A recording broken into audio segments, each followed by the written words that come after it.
¿Entendés? Bueno, en esto que vamos intercalando de alguna manera el pensamiento teórico con la práctica o con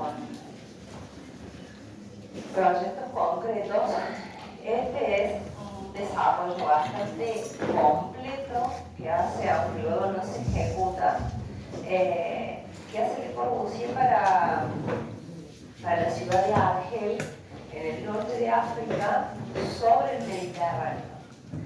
Entonces, de alguna manera, muy impregnado por aquella idea que había pensado, que había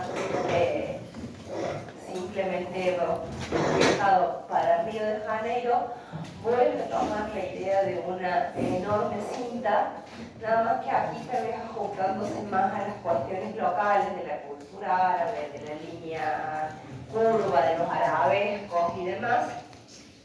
Empieza estas exploraciones en donde ya, en vez de trabajar a revés, o sea, en ese zigzag, fíjense que sin dejar esa idea de alguna manera de los zigzagueantes le incorpora la curva.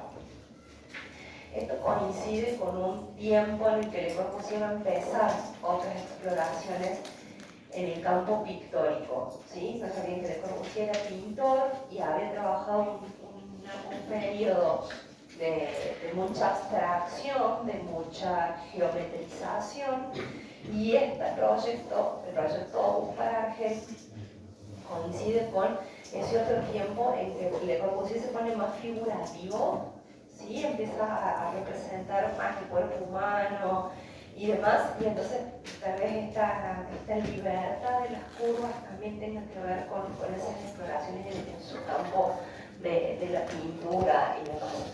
Vuelve a ser una situación similar, nada más que fíjense que en lugar de poner el tema de la actividad de los negocios o la actividad administrativa en cruciforme, hace estas placas que plantea dos placas acá que todavía tienen ahí como una reminiscencia de aquello, y para las tiras de vivienda y demás hace estas tiras curvas que, insisto, si uno las mira desde arriba, desde el croquis es muy difícil percibirlo, pero si uno las mira desde acá todavía tienen esa cosa de la búsqueda del zigzag, nada más que suavizados por la línea curva, pensando que es la misma cultura argelina. Está sobre el Mediterráneo, como les dije antes, entonces piensen en estas cintas, todas las instalaciones del puerto quedarían por allí. Y entonces sucede aquí, en el tiempo en que él está desarrollando lo de Argelia, sucede el Siam, que de alguna manera es el que todos nos vamos a terminar quedando en la cabeza, ¿no? Ustedes pasaron la materia y después del Siam que se acordarán es de este Siam, que es el Siam 4, que en principio estaba destinado para ser realizado en Rusia. Los organizadores, que había algunos miembros que participaban que eran rusos, le comunican a la presidencia del Congreso que no estaban dadas las condiciones en Rusia para realizar el Congreso, que realmente la tensión con la parte de los arquitectos y la parte de los urbanistas era muy grande, había una serie de descontentos. Viaja Livion, verifica esta situación, también va a Le Corbusier y dicen efectivamente no están dadas las condiciones para ir a Rusia. Pese a que Le Corbusier ya había estado en Rusia y estaba trabajando, no estaban dadas las condiciones. Entonces, bien propio de europeo romántico, por eso dice que del 4, de alguna manera, al 6 son los dominados por los franceses o por el pensamiento de Le Corbusier. ¿Qué les parece más romántico que subirse a un crucero, salir de Marsella, llegar a Atenas y volver a Marsella por el Mediterráneo, y arriba del crucero tener el Congreso? Divino, ¿no? Me pasaron bombas. A pesar de esta condición, llegaron a Atenas, estuvieron en Atenas, bajaron, pasaron bárbaro en Atenas también, vuelven a subir y vuelven a Marsella. no sé si esta condición como de encierro, ¿no?, que te da un crucero, no hace que sea uno de los 100 más productivos. Se analizan, habían preparado los organizadores planos de la misma escala de casi 30 ciudades europeas. Entonces, el material de trabajo y lo que se piensa en ese congreso es muy rico, porque pudieron comparar la situación en un montón de ciudades, tenían las planimetrías a escalas y demás, entonces realmente las conclusiones fueron muy ricas. ¿Qué va a pasar en este SIAM? De alguna manera, el texto que se va a producir, que va a ver la luz muchos años más tarde, se llama la Carta de Atenas. El urbanismo de los SIAM, la Carta de Atenas, que habla de la ciudad funcional, ¿sí? Le Corbusier no lo firma él. Todo el mundo sabe que lo escribió él, pero Le Corbusier no lo firma. De alguna manera, adhiriendo a esta idea del Congreso y de que era una cantidad de profesionales reunidos, él no se adjudica la autoría completa de la carta. Esto es lo que van a leer ustedes, son 90 y pico de puntos, Ana.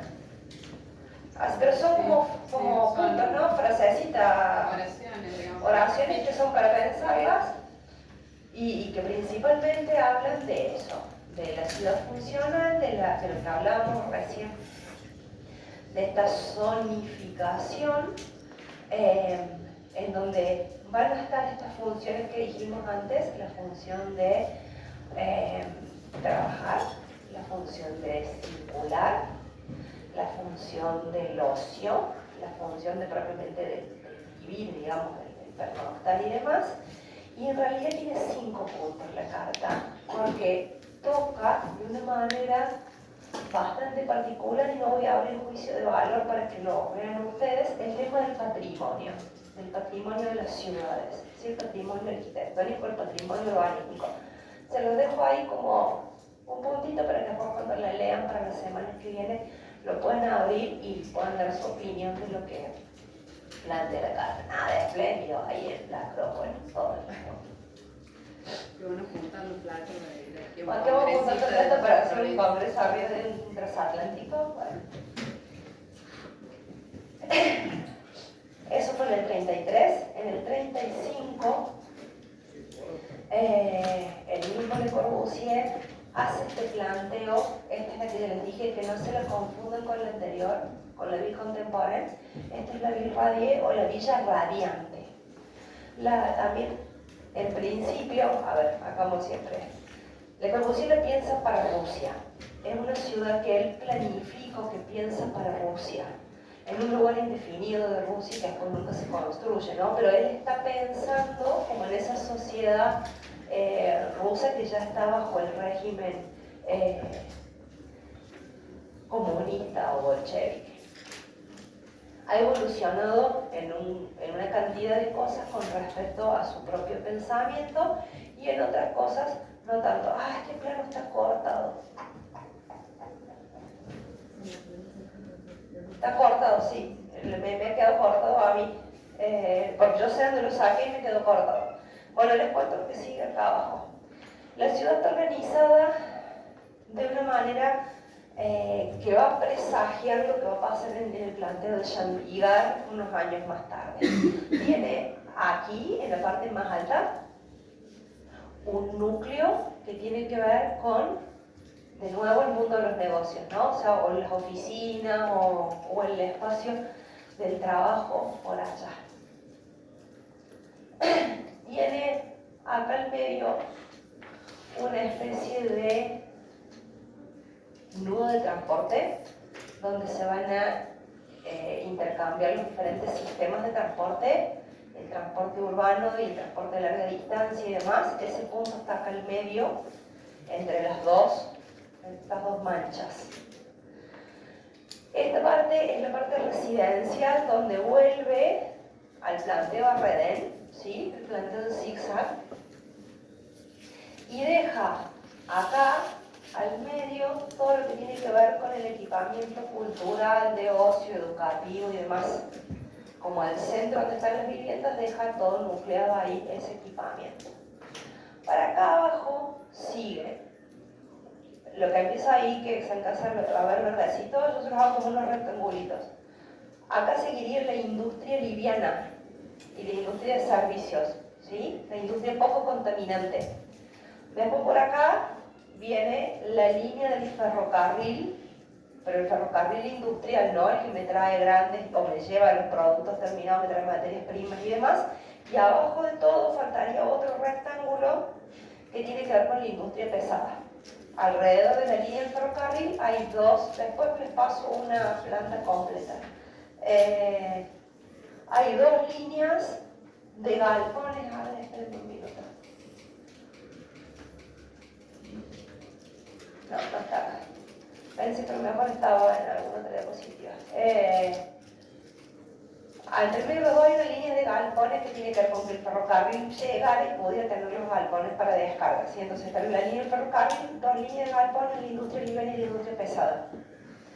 De modo que si la industria pesada estuviera acá, estaría bien lejos de ser un elemento contaminante para la ciudad. ¿Sí? Eso es lo que les voy a pensar al menos. Bien. Coherente con esta cuestión, el CIAM del 37, que es el CIAM 5, siguen bajo la órbita del pensamiento de Le Corbusier, le dice, la Carta de Atenas en práctica. ¿Cómo llevar esa Carta de Atenas que se había escrito en el anterior a la práctica? Entonces, ahí van a encontrar que una serie de postulados son viables o son realizables y otra serie de postulados está muy lejos de la posibilidad de llevarlos a la práctica, ¿no? Y ahí van a empezar las fricciones, la vivienda y el ocio, van a tomar de nuevo la ciudad de París como caso de estudio porque se hace en la ciudad de París. Y Sert, que es uno de los primeros españoles que participa en casi todos los CIAM, se pregunta, ¿pueden nuestras ciudades tal como están sobrevivir? Ese es el planteo. El CIAM del 39, que sería en realidad el CIAM 6, que ahí no está puesto, se debería realizar en Estados Unidos y queda suspendido por la guerra. ¿Sí? Si va a ser en la ciudad de Nueva York y en base a eso es que Le Corbusier también hace su aportación de cómo se imaginaba la ciudad de Nueva York y demás. Sí quedan pendientes estas cosas, temas de trabajos independientes. En este tiempo ya Gropius, Neutra han emigrado a Estados Unidos. Algunos de ellos son de origen judío, así que habían emigrado a Estados Unidos escapándose. Emigran antes de la guerra, o sea, se escapan del nazismo antes, son acogidos en las universidades de Estados Unidos y demás, y desde allí siguen la enseñanza.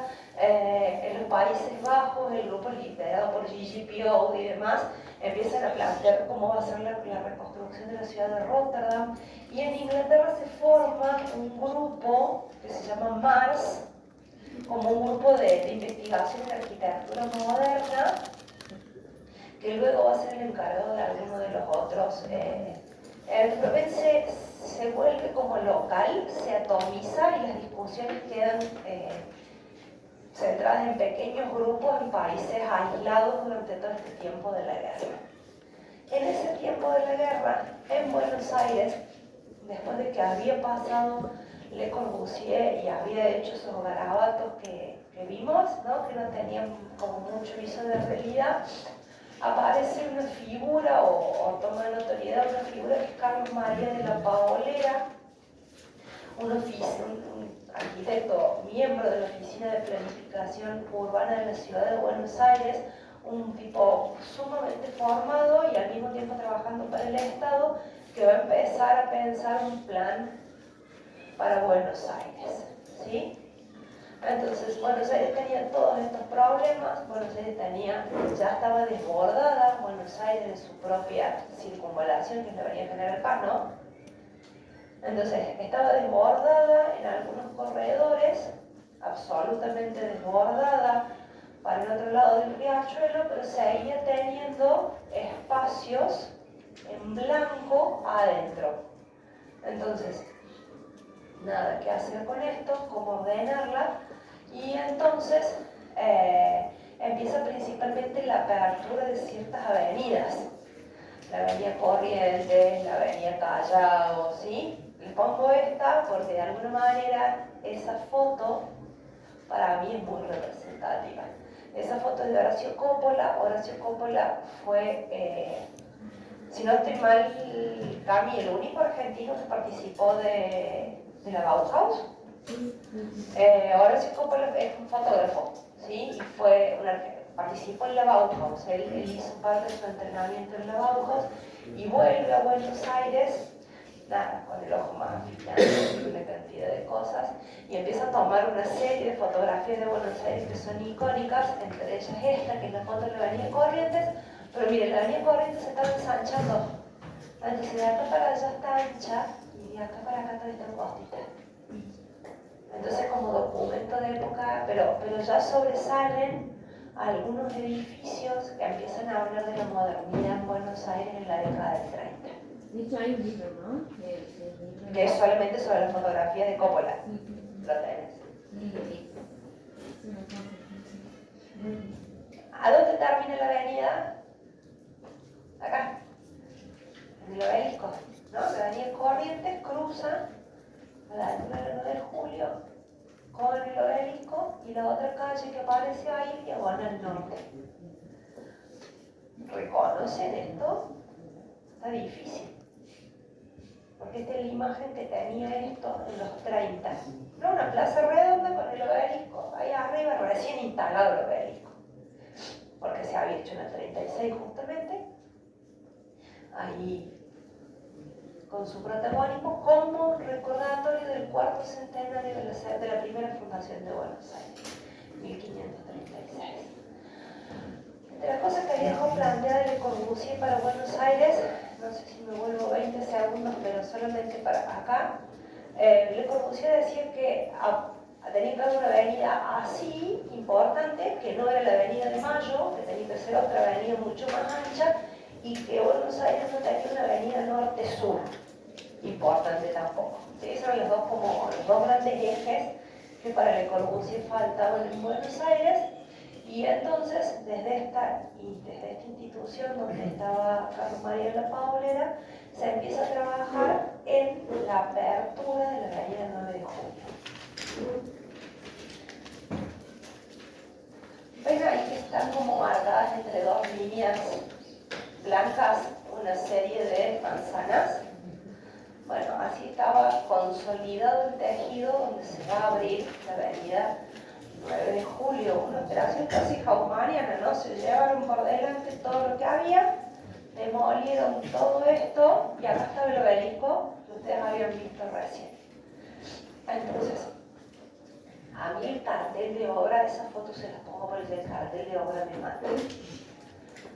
Porque el cartel de obra es una representación prácticamente literal de lo que vimos de la ciudad vertical, de lo que vimos de la primera ciudad de Le Corbusier, ¿no? De la vida contemporánea, esa idea de los grandes bloques de edificios sucedidos uno atrás del otro y esta enorme avenida y la importancia en tránsito. Entonces, el proyecto, o al menos como se comunica el proyecto a la gente, es con esa misma imagen de lo que estaba planteado para estas ciudades casi ideales que planteaba la modernidad. Bueno, lindo el cartel, las empresas que trabajaban y qué sé yo, linda la realidad. Que distaba bastante de esto, porque a medida que se iban demoliendo iban apareciendo edificios decimonónicos, casas bajas, ¿no?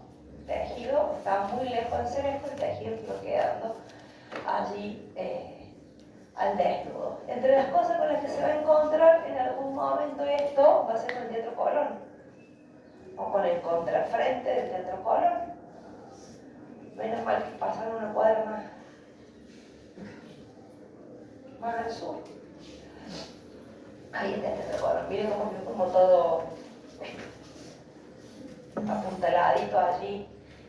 Ven que acá hay un despiole bárbaro como en subsuelo, acá hay toda una tabla rasa y acá hay una cantidad de excavaciones porque aunque ustedes no lo crean, estos son parte de los planos del proyecto de la avenida de 9 de Julio, ahí está esa idea, ¿no? De los bloques, la avenida. La avenida tiene la avenida propiamente dicha y las dos calles laterales. Este es el corte. ¿Qué pasa abajo del corte? Esta es la línea del piso. ¿Qué pasa abajo? Abajo de toda la avenida de Julio hay estacionamientos para autos. Entonces no solamente había que demoler, sino que había que ir hacia abajo. Se arman estas especies de columnas casi egipcias, ¿no? Con estos capiteles extraños, pero que en realidad tienen que ver con lo estructural de ir aumentándole la sección para que recibieran las cargas. Y abajo de todo esto están los estacionamientos de la avenida. Siguen existiendo. En algún momento de curiosos entren peatonalmente como para ver de qué se trata. Está muy diferente la imagen, ¿no? De esta imagen como recién estrenado, pero entren de curiosos. Es muy interesante el espacio que se genera ahí abajo y un mundo del que uno parece en una terraza. Bueno, los autos que están estacionados son los autos de esa época, ¿no? Bien, entonces fíjense cómo va quedando, lo mismo decíamos por acá, y la apertura, que todavía no tiene el arbolado, nada, a medida que va avanzando por tramos, fíjense que acá hay como 4 o 5 cuadras, y no sé si no estaba hecha la obra ni para acá, ni para acá, aunque luego se va a continuar con esa idea de que la avenida prácticamente desembocar en el río. Esa era la idea. Este es el último que señala ahí dentro de la segunda etapa, el cuadro aquel. Es al mismo tiempo el primero de los SIAM que se realizan después de la guerra. Se reúnen en Inglaterra, en Bridgewater, y se reúnen sin tema específico. La realidad los ha superado, la guerra ha planteado incluso más problemas de los que ellos podían imaginar. Vuelven a reunirse nuevamente el grupo original, el grupo fundador, este grupo Mars, que yo se los había señalado, que era el grupo que había estado trabajando en Inglaterra dentro del tiempo de la entreguerra, tiene de alguna manera altísima participación, trabaja en colaboración directa como con Le Corbusier y demás. Casi una de las preguntas principales es esta, que es la que deja Gropius, en la colaboración entre el arte, el arquitecto y la ciudad. También sus publicaciones son estas, bastante más lejos de la teoría, ¿no? Como una recopilación de la práctica que se había hecho en esos años, que de ese pensamiento tan teórico que tenían las otras publicaciones. Y a partir de acá, dice Kenneth Frampton, empieza la lenta aparición de desacuerdos, así dice el libro, ¿no? Ya no se hacen en los países como que eran centrales en Europa, eso se hace en Italia, en la ciudad de Bérgamo. Su principal aporte va a ser esta grilla, que se llama la grilla de la Carta de Atenas, o la grilla del Siam, que entre un montón de cosas, aunque a ustedes parezca mentira, es la grilla que determina la forma de representación de la arquitectura como la conocemos hoy, cómo son las plantas, cómo son los cortes, cómo se ponen las cotas, cómo se ponen los niveles. Todo eso sale de este documento que busca una internacionalización de la expresión de la arquitectura, ¿no? Que todos nos podamos entender en planos, no importa en qué lugar del mundo estemos. Ese es tal vez el mejor aporte que tiene este tiempo del Siam. En Inglaterra empiezan a aparecer más problemas, digamos, se empieza a hablar del corazón de la ciudad.